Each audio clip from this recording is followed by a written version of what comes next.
Before we get started with today's interview, just a quick reminder, click the thumbs up, make sure you subscribe, and ding the bell so that you don't miss any of the great interviews that we have coming up. Now, on to today's interview.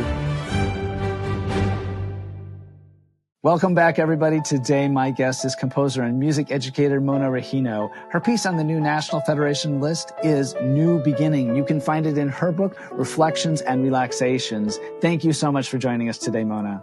Thank you. So talk to us a little bit about what inspired you to write the book, Reflections and Relaxations. Well, I think every teacher out there would agree that our students are incredibly busy. Some days, I don't know how they have time to sleep.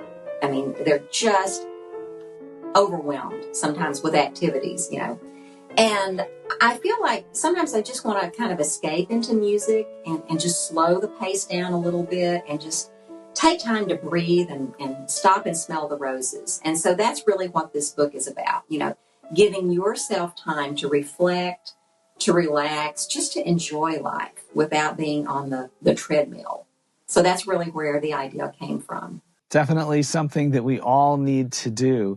And your piece, New Beginning, I loved sight reading it. It's full of these pop sounds. It has this very appealing sound. It's really immediate. And it also really stays true to the title of the book because you've given us lots of opportunities to stop and take a little bit of time in this piece. How do you go about coaching students to take that time and not just plow through it at one tempo? Well, typically when I write music, I will use ternary form, basically an ABA with an introduction and a coda. And in this particular piece, I thought, I'm just going to kind of use stream of consciousness. So I had a lot of different ideas and I kind of just jotted them all down. And then really the hardest part was linking them, the transitions from one section to another. But you're so right in that this piece demands freedom, from the performer. You have to feel comfortable getting away from the score a little bit, So, for example, in the middle section where it says with freedom, the rubato section, I really encourage students to just go for it there. I mean, they can take all kinds of liberties.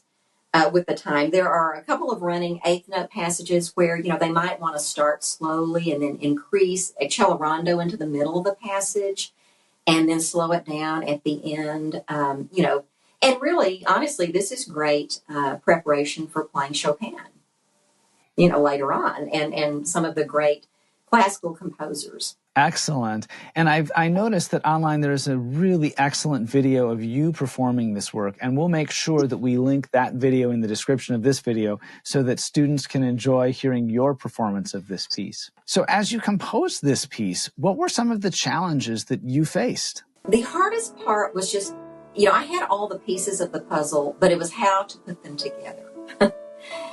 Which is sometimes the case. And as one of my adult students says, she always says in her practice, she goes, transitions are the hardest part for me. And it was really transitioning from one section to another, allowing that freedom and free-flowing thought to continue, but yet to have some cohesiveness in the piece. So for me, that was the biggest challenge. Thank you so much for being here with us today, Mona. My guest has been composer and music educator Mona Rejino. Her piece on the new National Federation of Music Clubs list is New Beginning. You can find it in her book, Reflections and Relaxations, wherever fine quality music is sold. Thank you so much for being here today, Mona. It was my pleasure.